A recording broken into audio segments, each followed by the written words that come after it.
Assalamualaikum warahmatullahi wabarakatuh. Waalaikumsalam warahmatullahi wabarakatuh. Selamat pagi adik-adik sekalian.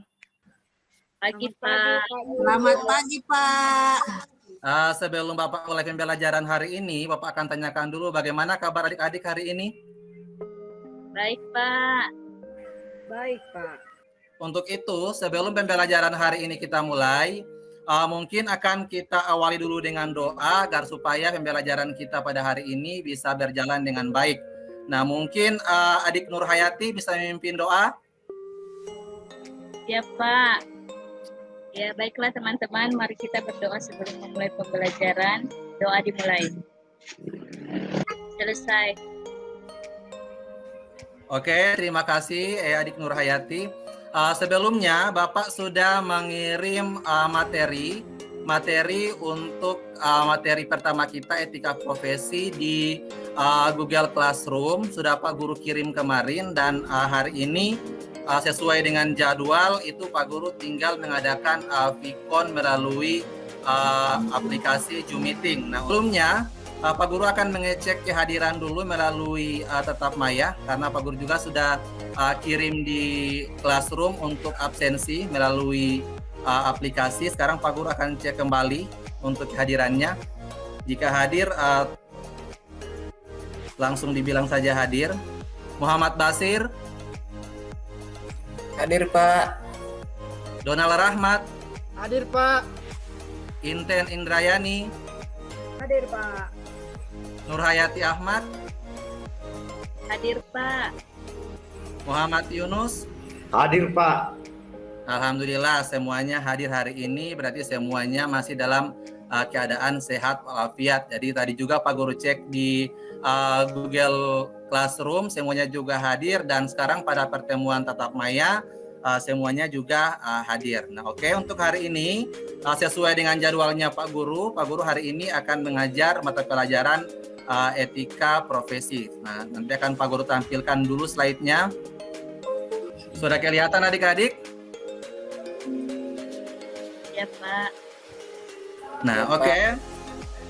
Untuk hari ini merupakan pertemuan pertama Pak Guru untuk mata pelajaran etika profesi. Tapi untuk hari ini juga merupakan pertemuan kedua kita karena sebelumnya Pak Guru sudah sudah pernah bertatap muka langsung dengan adik-adik melalui Vicon di mata pelajaran akuntansi dasar. Jadi untuk pada tahun ajaran ini Pak Guru diberikan tugas oleh Wakil Kepala Sekolah Bagian Kurikulum untuk memegang dua mata pelajaran di kelas 10. Nah, untuk mata pelajaran akuntansi dasar dan mata pelajaran etika profesi. Nah, untuk itu mungkin meskipun hari ini pertemuan pertama, tapi kita tidak perlu lagi untuk memperkenalkan diri karena kita sudah saling mengenal pada pertemuan sebelumnya Pak Guru. Nah, baik itu akuntansi dasar maupun etika profesi itu pasti ada kaitannya. Nah, untuk itu dari adik-adik yang ada di sini siapa yang masih ingat pengertian akuntansi? Yang sudah pernah dibahas sebelumnya? Saya Pak. Oh, silakan di Yunus. Ya. Akuntansi adalah suatu proses yang meliputi pencatatan, penggolongan, pengintisaran, dan pelaporan transaksi keuangan, Pak. Oke, bagus. Masih ada lagi yang lain yang bisa memberikan tambahan pengertian akuntansi?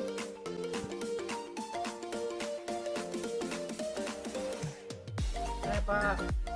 Oke, silakan Dek Donald. Proses pencatatan, pengisaran, sampai pelaporan keuangan Pak. Intinya di sini apa yang disampaikan oleh kedua teman kalian tadi itu memang sudah baik. Yang jelas yang namanya pembelajaran akuntansi itu berarti dia akan melewati 3 proses, baik itu pencatatan, pengisaran maupun pelaporan. Nah, sekarang Pak Guru akan tanyakan lagi. Kalau misalkan kita belajar akuntansi, tentunya lebih spesifik lagi kita belajar mengenai apa adik-adik kalau akuntansi? Jurnal Pak. Iya, bagus Ibu Nur Hayati. Ada yang lain? Lebih spesifik lagi, misalkan kalau untuk ilmu akuntansi itu dia lebih cenderung kemana? Lebih cenderung belajar tentang apa begitu? Tentang Keuangan. apa? Nah, jadi kita belajar otomatis tentang uang atau berbicara tentang uang, berbicara tentang keuangan. Nah, itu ada di jurusan kita. Nah, kalau kita berbicara masalah keuangan, berarti itu merupakan hal-hal yang sangat krusial. Dalam artian di sini orang-orang akuntansi itu orang-orang yang tingkat identifikasinya itu memang tinggi, dan juga orang akuntansi itu juga merupakan orang yang teliti. Jadi adik-adik di sini harus bangga mengambil jurusan akuntansi, karena jurusan kita ini sangat diperlukan di semua bidang, baik itu di bidang pemerintahan, di perusahaan, dan lainnya pasti sangat membutuhkan yang namanya bagian keuangan. Nah, sekarang untuk materi hari ini, karena sesuai dengan mata pelajarannya Pak Guru Etika Profesi, dan etika profesi ini khususnya berada pada mata pelajaran produktif akuntansi di kelas 10 yang merupakan mata pelajaran dasar. Karena akuntansi itu berbicara dengan masalah keuangan, maka untuk etika profesi yang ada di sini kita lebih cenderung ke profesi kita sebagai seorang akuntan atau sebagai seorang yang bergerak yang nantinya akan bekerja di bagian jasa keuangan. Karena nantinya kalau misalkan kita lulus SMK atau misalkan kita nantinya akan kuliah, pasti kita akan bekerja di bagian keuangan. Nah, untuk itu dalam pekerjaan kita itu sangat diperlukan adanya etika. Nah, karena etika itu merupakan bagaimana sikap kita, bagaimana kebiasaan baik kita dalam menjalankan profesi kita sebagai seorang akuntan, maka itu diperlukan mata pelajaran etika profesi di kelas 10. Nantinya adik-adik jika akan turun PKL ataupun prakerin di dunia kerja ataupun di dunia industri, sangat dibutuhkan itu yang namanya etika atau sikap perilaku kita yang baik, kebiasaan kita yang baik, terutama dalam menjalankan profesi kita selaku siswa pada jurusan akuntansi yang nantinya ke depan akan turun praktek PSG atau PKL. Nah, untuk hari ini kita akan belajar mengenai industri jasa keuangan. Nah, ini merupakan materi pertama kita dalam mata pelajaran etika profesi. Nah, sebelum kita akan mengetahui bagaimana etika kita dalam bidang kita selaku di jurusan akuntansi, yang materi awal dalam pembelajaran ini yaitu mengenai industri jasa keuangan. Nah, mengapa industri jasa keuangan ini masuk pada materi awal di mata pelajaran etika profesi? Karena kita harus tahu dulu, karena kita bergerak di bidang jasa keuangan nantinya kalau misalkan pada saat kita lulus atau pada saat kita kuliah dan mengambil jurusan yang sama di SMK, maka kita harus ketahui dulu yang namanya industri jasa keuangan. Nah, selanjutnya untuk kompetensi dasar dalam materi ini, yang pertama itu memahami entitas yang termasuk dalam sektor industri jasa keuangan dan bidang-bidang usaha serta jenis-jenis kepemilikannya. Kemudian yang kedua, melakukan pengelompokan entitas yang termasuk dalam sektor industri jasa. Nah, jadi itu kompetensi dasar yang nantinya akan adik-adik capai pada pembelajaran di pertemuan yang pertama ini.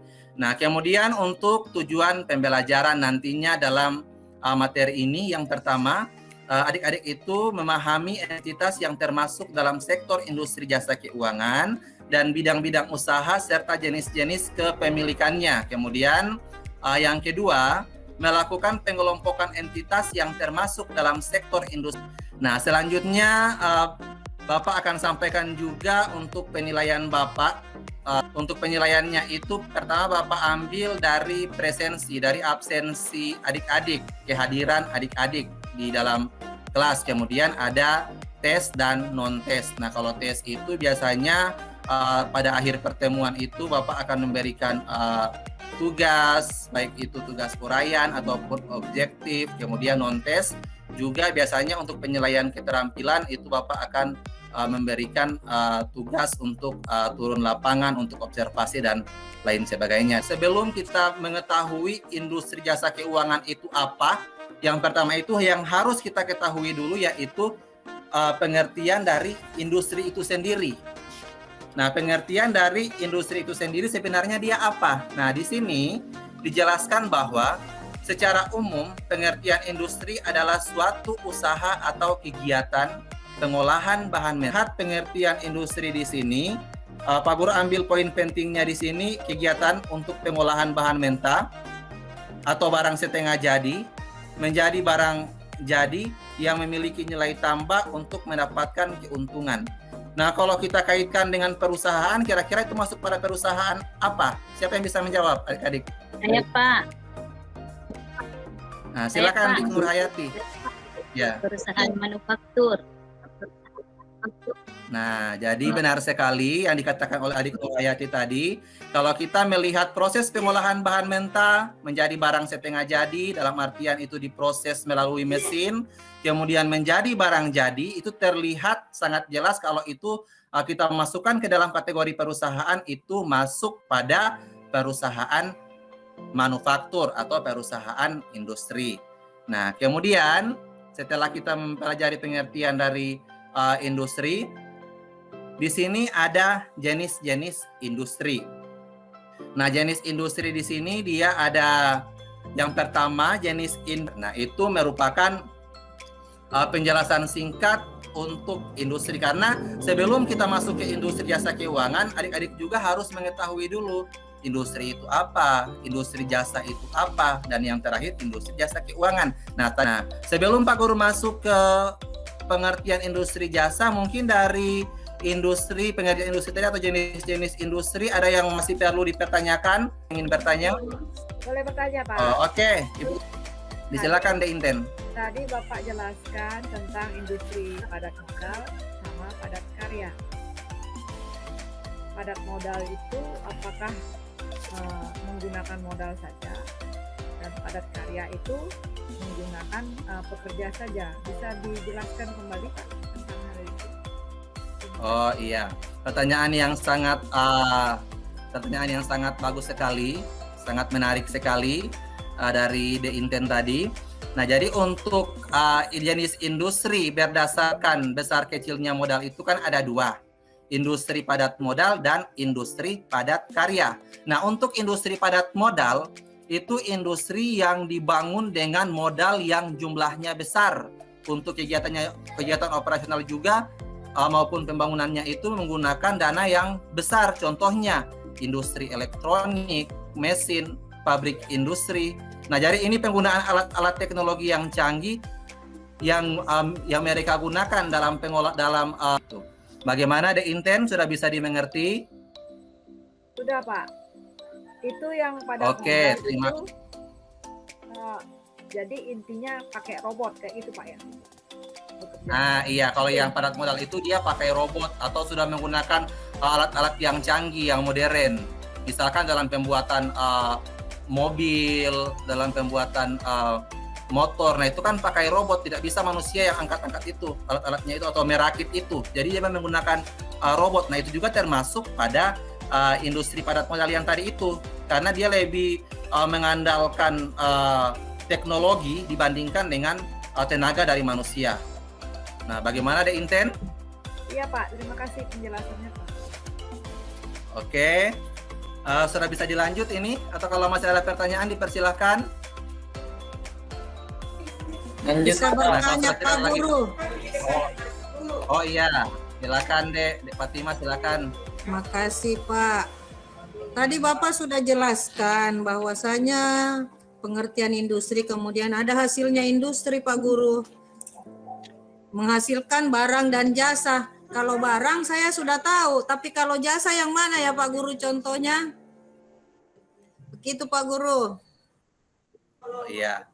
Nah, jadi di sini Dek Fatima, kalau untuk menghasilkan barang mungkin itu lebih ke perusahaan manufaktur atau industri, karena di sini jenis pengolahan bahan mentah menjadi barang setengah jadi. kemudian menjadi barang jadi. Nah, kalau misalkan dalam bentuk jasa, nah kadang-kadang di sini industri dalam bentuk jasa itu misalkan ada pelatihan-pelatihan, misalkan ada kursus komputer atau misalkan ada kursus menggunting rambut dan lain sebagainya. Nah, jadi itu lebih ke hasilnya lebih ke jasa atau lebih ke kemampuan seseorang itu dalam suatu keahlian. Nah, jadi bagaimana Bu Dek Fatima? Oh, paham Pak Guru. Terima kasih. Sudah paham? Paham. Sudah bisa dilanjut adik-adik? Ya, sedikit. Saya mau bertanya Pak Guru. Nah, oke, Pak Guru akan lanjut. Pak Guru, Setelah saya mau adik-adik. bertanya sedikit sebelum lanjut. Oh iya, silakan. Ya. Jadi itu ada dijelaskan Pak Guru tentang jenis-jenis perusahaan. Ada yang menengah, yang kecil, dan yang besar ya Pak Guru tadi. Oh iya. Ya. Bagaimana membedakan itu Pak Guru, yang besar, yang kecil, dan yang sedang? Oh iya. Mungkin di sini untuk di poin yang ketiga ini, jenis industri berdasarkan jumlah tenaga kerja yang itu. Yang ini, jenis industri berdasarkan jumlah tenaga kerja. Di sini kan ada industri rumah tangga, industri kecil, industri sedang menengah, dan industri besar. Mungkin yang itu? Iya Pak Guru. Dek Mas Nawati? Iya. Oh iya. Dari Nah, jadi kan Pak Guru jelaskan lagi. Iya, Dek. Jadi akan Pak Guru jelaskan lagi, untuk jenis industri berdasarkan jumlah tenaga kerja ini dibagi atas 4. Nah, yang pertama itu adalah industri rumah tangga. Nah, dalam industri rumah tangga ini, industri yang jumlah karyawan atau tenaga kerjanya itu hanya berjumlah antara 1 sampai dengan 4 orang. Nah, jadi intinya di sini kalau jenis industri berdasarkan jumlah tenaga kerja di sini, kalau untuk industri rumah tangga tenaga kerjanya hanya 1 sampai dengan 4 orang. Kemudian untuk industri kecil dia berkisar 5 sampai dengan 19 orang. Kemudian untuk industri menengah 20 sampai dengan 99 orang, dan di atas 100 orang itu di industri besar. Nah, itu sudah tertuang jelas De Mas Nawati pada bahan ajar yang sudah Pak Guru kirimkan kemarin. Nah, jadi tinggal Pak Guru perjelas lagi.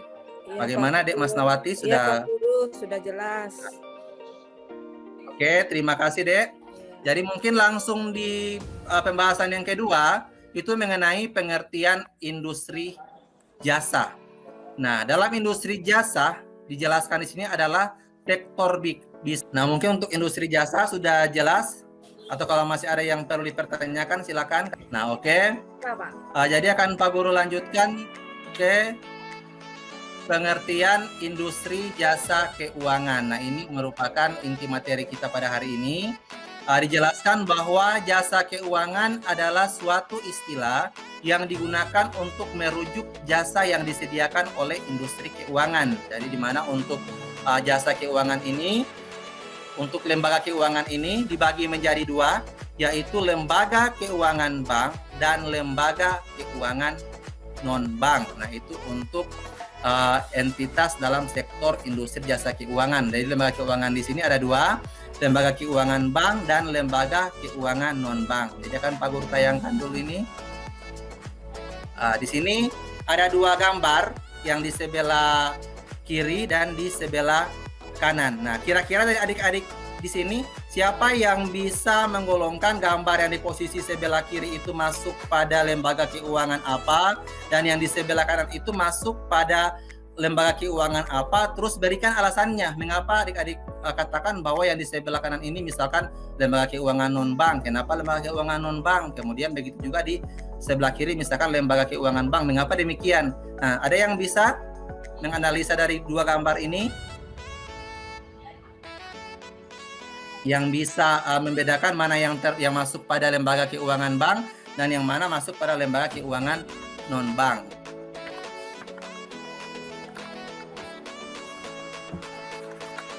Ada yang bisa?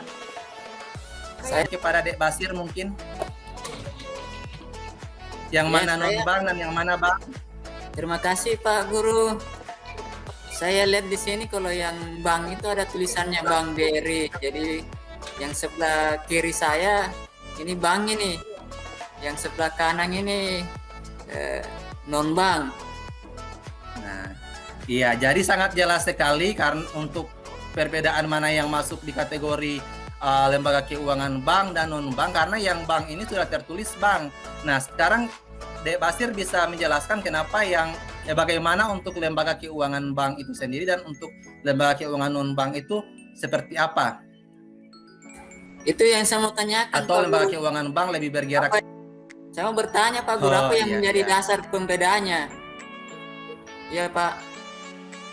Nah, jadi itu sangat baik sekali pertanyaannya, karena tidak bagus kalau misalkan kita sudah bisa membedakan ini, tapi kita tidak tahu lembaga keuangan bank itu seperti apa dan lembaga keuangan non bank itu seperti apa. Nah, jadi akan Pak Guru jelaskan kembali Dek Basir untuk perbedaan mendasar dari lembaga bank dan non bank. Nah, untuk bank itu sendiri merupakan lembaga keuangan yang kegiatan usahanya itu menghimpun dana dari masyarakat berupa tabungan, giro ataupun deposito, dan menyalurkannya kembali kepada masyarakat dalam bentuk kredit. Jadi di sini uang yang dihimpun dari masyarakat kemudian untuk juga kepentingan masyarakat, tapi dalam bentuk kredit. Nah, bank itu sendiri merupakan lembaga keuangan yang kegiatan utamanya di sini menyalurkan jasa dalam pembayaran dan peredaran uang serta pemberian kredit. Nah, itu merupakan pengertian dari bank itu sendiri. Nah, kemudian untuk lembaga keuangan non bank itu merupakan badan usaha di bidang keuangan yang boleh menghimpun dana dan menyalurkan dana kepada masyarakat, tetapi bukan dalam bentuk tabungan, giro maupun deposito, karena lembaga keuangan bukan bank ini merupakan lembaga keuangan yang fungsi dasarnya itu sebagai pengumpul dan penyalur dana yang digunakan untuk menunjang perkembangan pasar uang dan pasar modal. Nah, jadi itu merupakan perbedaan mendasar dari lembaga keuangan bank dan lembaga keuangan non bank. Bagaimana Dek Basir? Sudah jelas? Iya Pak, terima kasih. Nah, nanti ada penjelasan juga di sini lebih spesifiknya dari gambar yang sudah Pak Guru tampilkan tadi. Nah, di sini lebih jelasnya di sini sudah Pak Guru jelaskan juga tadi untuk lembaga keuangan bank. Di sini bank merupakan lembaga keuangan yang kegiatan usahanya menghimpun dana dari masyarakat berupa giro, tabungan, deposito, dan menyalurkan kembali ke masyarakat dalam bentuk kredit serta menyediakan jasa-jasa lainnya seperti jasa transfer, clearing, inkaso, bank garansi, cek wisata, dan lainnya dan sebagainya. Nah, kemudian untuk jenis bank, Pak Guru akan menyebutkan saja, tapi tidak akan Pak Guru jelaskan panjang lebar karena mengingat juga waktu kita. Dan untuk materi yang penjabarannya secara jelas juga sudah Pak Guru kirim melalui bahan ajar kemarin. Nah, jenis bank berdasarkan fungsinya di sini ada bank sentral. Bank sentral itu merupakan BI, Bank Indonesia. Kemudian ada bank umum dan bank perkreditan rakyat. Kalau jenis bank menurut berdasarkan kepemilikannya di sini ada bank milik pemerintah, bank swasta nasional, bank milik koperasi, bank milik campuran, dan bank milik asing. Kemudian jenis bank berdasarkan statusnya di sini ada bank devisa dan bank non devisa. Nah, ini untuk lembaga keuangan bank. Nah, selanjutnya untuk lembaga keuangan non bank. Nah, lembaga keuangan non bank atau juga disebut sebagai lembaga keuangan non depository dikelompokkan menjadi 3 jenis. Yang pertama itu adalah lembaga keuangan kontraktual, yaitu dengan menarik dana dari masyarakat dengan menawarkan kontrak. Contohnya seperti asuransi dan dana pensiun. Jadi itu merupakan lembaga keuangan non bank dalam jenis lembaga keuangan kontraktual.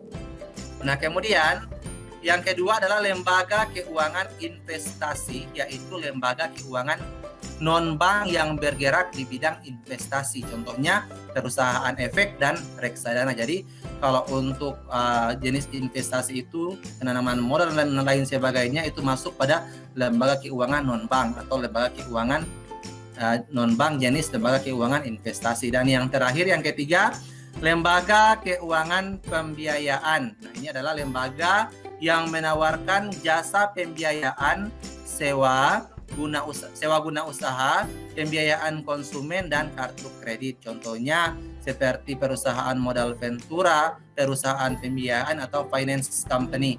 Nah, jadi kalau untuk finance seperti adik-adik sering dengar ada Adira, ada FIF. Nah, itu masuk pada lembaga keuangan pembiayaan. Jadi di sini ketiga jenis lembaga keuangan ini juga Pak Guru rasa dalam penjelasan Pak Guru dan juga dalam materi yang sudah Pak Guru kirimkan itu sudah jelas. Jadi untuk itu sebelum kita masuk ke kesimpulan materinya, karena Pak Guru ini bahas per materi, untuk materi lembaga keuangan bank dan non-bank ini kira-kira masih ada lagi yang kurang jelas? Jadi adik-adik perlu diketahui kalau misalkan ada dari materi yang sudah Pak Guru berikan hari ini melalui tampilan slide, jika misalkan ada yang kurang dimengerti, kemudian tidak sempat ditanyakan pada pertemuan tatap maya ini, adik-adik juga bisa langsung menanyakan di forum diskusi, karena Pak Guru juga akan membuat forum diskusi di classroom, khususnya di classroom di 10 akuntansi ini.